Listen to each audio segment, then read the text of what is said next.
మీకేమైనా మతిపోయిందా? ఏమిటి మీరంటున్నది అన్నాడు. ఆమె మామూలుగా నవ్వేసింది. పూర్వపు సీరియస్ లేదు. మీరు ఆ పని చేయగలరు రేవంత్. నాకు తెలుసు. మీలో ఆ సామర్థ్యం ఉన్నది. మీ కృషి, పట్టుదల, మీ 20 సంవత్సరాల చదరంగపు అనుభవం వీటిని తక్కువ అంచనా వేయొద్దు. కానీ ఏ మాత్రం పాడైనా అబాసు పాలవుతాం అపనమ్మకంగా అన్నాడు అతడు. నా ప్లాన్ పాడవదు అంది ఆమె. అతడు శక్తి మీద ఆమెకు అనుమానం లేదు. అతడికి కావాల్సింది ప్రోత్సాహమే. ఆ విషయం ఆమెకి తెలుసు. మరుసటి రోజు పేపర్లో పెద్ద అక్షరాలతో పడింది, రేవంత్ అనౌన్సెస్ బ్లైండ్ ఫోల్డ్. పేపర్లో ఈ అనౌన్స్మెంట్ ఈ విధంగా కొనసాగింది. ఇండియన్ గ్రాండ్ మాస్టర్ రేవంత్ కళ్ళల్లో వశీకరణ శక్తి ఉన్నదని, దానివల్లే అతడు ప్రత్యర్థుల ఆటని సులభంగా కట్టివేస్తున్నాడని తోటి ఆటగాడు ప్రభాకర్ ఆరోపించాడు. అదే సమయంలో రేవంత్ వద్ద మంత్రించిన నిమ్మకాయ ఉండడం వల్ల అంతకుముందు కొన్ని రోజుల క్రితం ప్రఖ్యాత రష్యన్ ఆటగాడు పొలాన్స్కీ ఒక పత్రికకి ఇంటర్వ్యూ ఇస్తూ ఆ క్షణంలో నాకేమీ తోచలేదు అనడం వల్ల చాలామంది ఈ ఆరోపణల పట్ల ఉత్సాహాన్ని చూపించారు. తనకు ఏం మానవతాతీత శక్తులు లేవని నిరూపించుకోవడం కోసము, తన కళ్ళ ద్వారా హిప్నటైజ్ చేసే ప్రసక్తే లేదని ప్రేక్షకులకు తెలపటం కోసము రేవంత్ అత్యంత సాహసమైన ఒక నిర్ణయాన్ని తీసుకున్నారు. ప్రత్యర్థి అయిన ప్రభాకర్తో పాటు 6గురితో ఆయన బ్లైండ్ ఫోల్డ్ ఆడతారు. కళ్ళకి గంతలు కట్టుకొని ఆడడం వల్ల ఇక తన కళ్ళల్లో ఉన్న శక్తి ఒకవేళ అటువంటిదేదైనా ఉంటే పని చేయదని, అందువల్ల ఈ పోటీకి ఒప్పుకోవాలని ఆయన కోరాడు. ప్రాంతీయ క్రీడా మండలి ఏర్పాటు చేసిన సమావేశంలో మాట్లాడుతూ ప్రభాకర్ ఈ పోటీలో పాల్గొనడం తనకిష్టమేనని, రేవంత్ కళ్ళు శక్తిహీనమైన పక్షంలో అతడి ఆటని 40 ఎత్తులతో కట్టివేయగలనని ప్రకటించాడు. ఎంతో ఉత్సాహకరంగా సాగబోయే ఈ పోటీలకి పొలాన్స్కీ రెఫరీగా వ్యవహరిస్తారు. ఈ పోటీలో గెలిచిన వారికి పొలాన్స్కీకి మామూలు షెడ్యూల్ ప్రకారం జరగవలసిన ఈ రోజు ఆట 10 రోజుల తర్వాత ఢిల్లీలో జరుగుతుంది. ప్రాంతీయ క్రీడా మండలి మెయిన్ హాల్లో రేపొద్దున 10ంటికి ప్రారంభం కాబోయే ఈ ఆసక్తిదాయకమైన ఆటలకి చదరంగంలో ఆసక్తి ఉన్న వాళ్లే కాక మామూలు ప్రేక్షకులు కూడా వందల సంఖ్యలో వస్తారని అనుకుంటున్నారు. మరుసటి రోజు 9:30కే అక్కడ జనం చేరుకోసాగారు. పేపర్లో రాసింది నిజమే అయింది. చదరంగ మాట తెలియని వాళ్ళు కూడా ఈ బ్లైండ్ ఫోల్డ్ చూడడానికి వచ్చారు. చాలామంది రేవంత్కి మతిపోయిందని అనుకున్నారు. కళ్ళు మూసుకొని ఒక చదరంగపు బోర్డుని జ్ఞాపకం పెట్టుకోవడమే కష్టం. అలాంటిది 7 బోర్డుల్లో ఆటని ఎలా జ్ఞాపకం పెట్టుకుంటాడు? సరిగ్గా 10 నిమిషాల 10కి రేవంత్ కారు కార్యాలయం ముందు ఆగింది. జనం గుంపులు గుంపులుగా అతడి వైపు చూడసాగారు. అతడెవరితోనూ మాట్లాడలేదు. మౌనంగా తల వంచుకొని హాల్లోకి వచ్చేశాడు. పొలాన్స్కీతో మాత్రం కరచాలనం చేశాడు. పొలాన్స్కీకి తెలుసు అతడి ఏకాగ్రతని భంగం చేయకూడదని. అందువల్లే అతడిని పలకరించలేదు. తాను చేయబోతున్నది సామాన్యమైన సాహసం కాదని రేవంత్కి తెలుసు.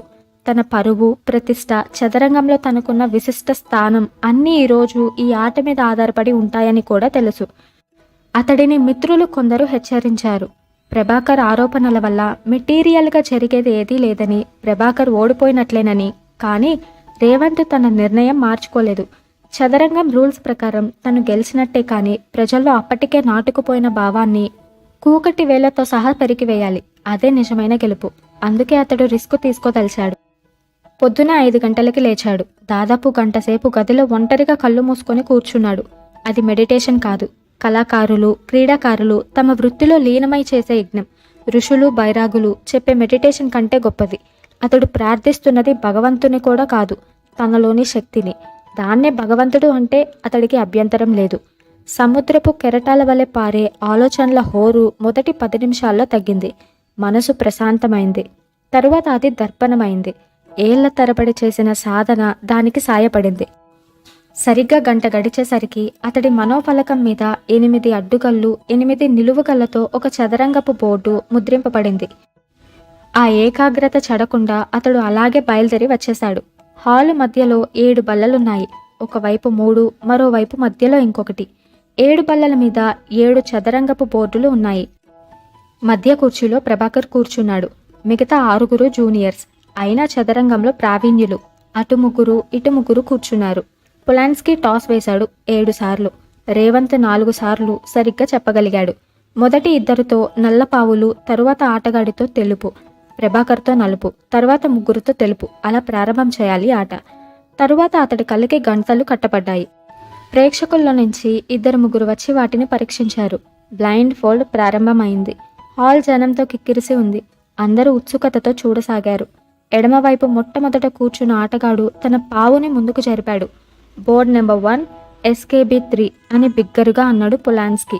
రేవంత్ మెదడులో సంక్షిప్తమైన చదరంగం బోర్డు 7గా విడిపోయింది. ఇప్పుడు వాటి మీద పావులు నిండుగా ఉన్నాయి.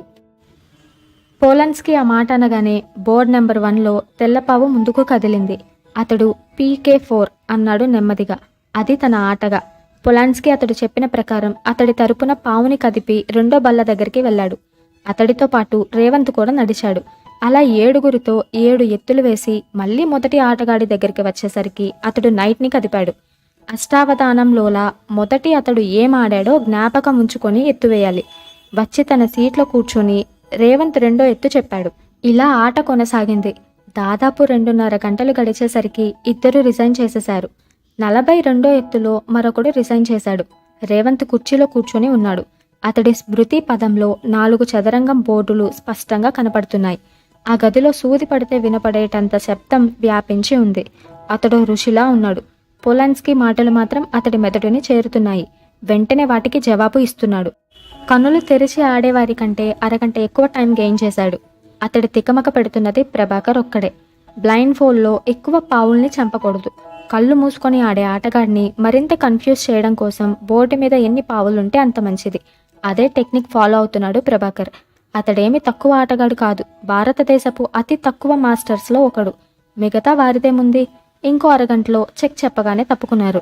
తరువాత అసలు యుద్ధం ప్రారంభమైంది. ఒక పద్ధతి ప్రకారం ఆడటం లేదు ప్రభాకర్.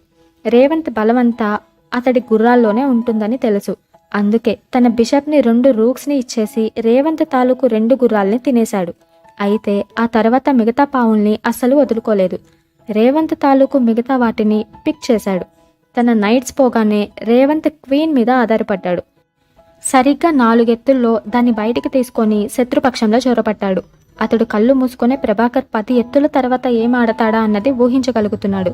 ఈ కళ ఒక్క బాబీ ఫిషర్కే ఉన్నదని ప్రతీతి. అతడు 15 ఎత్తుల ముందే ప్రత్యర్థి ఎత్తుని ఫోర్స్ చేయగలిగేవాడట. ప్రభాకర్ తన క్వీన్ని ఇచ్చి రేవంత్ క్వీన్ని తినక తప్పలేదు. ఇదయ్యేసరికి రేవంత్ తన రూక్స్ని రంగంలోకి తీసుకొచ్చి బిషప్ మీద పడ్డాడు. ప్రభాకర్ తాలూకు బిషప్, రేవంత్ తాలూకు రూక్ పోయాయి. ఈ మధ్యలో పాన్స్ టపటపా ఎగిరిపోయాయి. ఆట ఈ స్టేజ్కి వచ్చేసరికి రేవంత్ తన రాజుని స్వయంగా ముందుకు తీసుకొచ్చాడు. అప్పటి వరకు ఒకే కోణంలో ఆలోచిస్తున్న ప్రభాకర్ బోర్డు చూసి ఉలిక్కిపడ్డాడు. బోర్డు సగం కన్నా పైగా ఖాళీగా ఉంది. అంటే రేవంత్ మెదడు అంత క్లియర్గా తయారైందన్నమాట. అదొక్కటే కాదు, ఆట ప్రారంభంలో రేవంత్ ఫేవరెట్ అయిన నైట్స్ని తినేందుకు గాను తన బిషప్ని 2 రూక్స్ని వదులుకున్నాడు. ఇప్పుడు దాదాపు టేబుల్ ఖాళీ అయిన స్థితిలో రేవంత్ రూక్ సాయంతో రాజుని స్వయంగా తీసుకొస్తున్నాడు. తన కన్నా అతడికి ఒక రూక్ ఎక్కువ ఉంది. మరో 4 ఎత్తులు ఆడేసరికి ప్రభాకర్కి ఒక విషయం తెలిసిపోయింది. రేవంత్ తన నైట్స్ని తినడు. ఖాళీ అయిన టేబుల్ మీద నైట్స్ ఎందుకో కొరగావు. మరోవైపు రేవంత్ తాలూకు రూక్ స్వైర విహారం చేస్తుంది.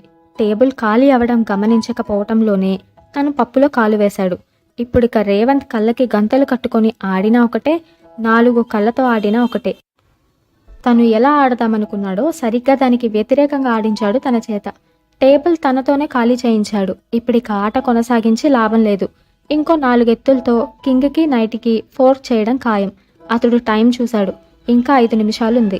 4 ఎత్తులు వేయడానికి మరి కొంతసేపు ఆడి సమయం వృధా చేయడం అనవసరం. ఆడే కొద్దీ ఫూల్ అవడం తప్ప మరేమీ లేదు. లేచి నిలబడి నేను వదులుకుంటున్నాను అన్నాడు. అతడు దూరంగా ఉండడం చేత రేవంత్కి అతడు అన్నది అర్థం కాలేదు. మొదట వినపడింది చెవులు బద్దలయ్యేలా కరతాళ ధ్వనులు. తరువాత తల దగ్గర పొలాన్స్కీ వేళ్ళ స్పర్శ. అతడు స్వయంగా విప్పుతూ కంగ్రాచులేషన్స్ మై బాయ్ అంటున్నాడు. అప్పుడు అర్థమైంది అతడికి తను గెలిచానని. ఈ లోపల జనం అతడిని చుట్టుముట్టారు. చాలాసేపటి నుంచి మూసుకొని ఉండటం చేత కళ్ళు మండుతున్నాయి. నీళ్లు కారుతున్నాయి కూడా. అయితే ఆ నీళ్లు మంట వల్ల వచ్చినవి కావు, ఆనందం వల్ల వచ్చినవి. ఆ హర్షాతిరేకాన్ని అనుభవిస్తే తప్ప అనుభూతి అర్థం కాదు. ఏమనుకున్నాడో ఏమో, ప్రభాకర్ కూడా వచ్చి కరచాలనం చేశాడు. కెమెరాలు క్లిక్కుమంటున్నాయి. ఒకడెవరో ఖాళీ చదరంగం టేబుల్స్ని 7 కూడా ఫోటోలు తీస్తున్నాడు.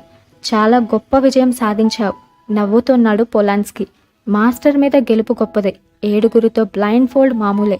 నిజం చెప్పండి, ఇలాంటి పందెం ఆడవలసి వస్తే మీరు 30 మందితో ఒకేసారి బ్లైండ్ ఫోల్డ్ ఆడలేరు? పులన్స్కి అతడి వైపు సూటిగా చూశాడు. రేవంత్ అన్నది నిజమే. వరల్డ్ ఛాంపియన్ కార్పోవ్ 70 మందితో ఒకసారి కళ్ళకు గంతలు కట్టుకొని ఆడగలడని ప్రతీతి. కళ గొప్పది, అందుకే కళాకారుడికి ఎప్పుడూ సంతోషం లేదు. వెళ్ళే కొద్దీ సాధించవలసింది కనపడుతూనే ఉంటుంది. ఆ తపనతోనే విషాదము, ఆనందమును. టీవీ కెమెరా నిశ్శబ్దంగా తిరుగుతూ ఉంది. ఆటోగ్రాఫ్ చేస్తూ అతడు ఆలోచిస్తున్నాడు. గెలుపుకి ఓటమికి తేడా ఎంత చిన్నది. ఒక చిన్న తప్పుడు ఎత్తు వేసి ఓడిపోయి ఉంటే ఈ జనం హర్షాతిరేకంతో, ఇప్పుడు చప్పట్లు కొడుతున్న ఈ జనం హేళనతో ఎగతాళి చేసి ఉండేవారు. కనీసం ప్రయత్నాన్ని అర్థం చేసుకుని ఉండేవారు కూడా కాదు. ఆ క్షణం అతడికి విచిత్రమైన అనుభూతి కలిగింది. అతడొక ఎత్తైన శిఖరం మీద నిలబడి ఉన్నాడు. గెలుపుకి ఓటమికి అతీతమైన భావం మొహంలో ప్రతిబింబిస్తూ ఉండగా ఋషిలా అతడు మరింత పైకి నడుస్తూ వెళ్ళిపోతున్నాడు. సూర్యరశ్మికి చేతులు కళ్ళ కట్టపెట్టుకుని వేల వేల మంది జనం అతడి నిష్క్రమణని చూడటానికి ప్రయత్నిస్తున్నారు. ఇదంతా క్షణకాలమే. క్షణంలో అతడు మామూలు మనిషి అయ్యాడు. క్షణమాత్రపు ఆ అనుభూతిలో అహంగాని గర్వంగాని లేవు. కానీ జీవితం తాలూకు గొప్ప సత్యం ఉంది.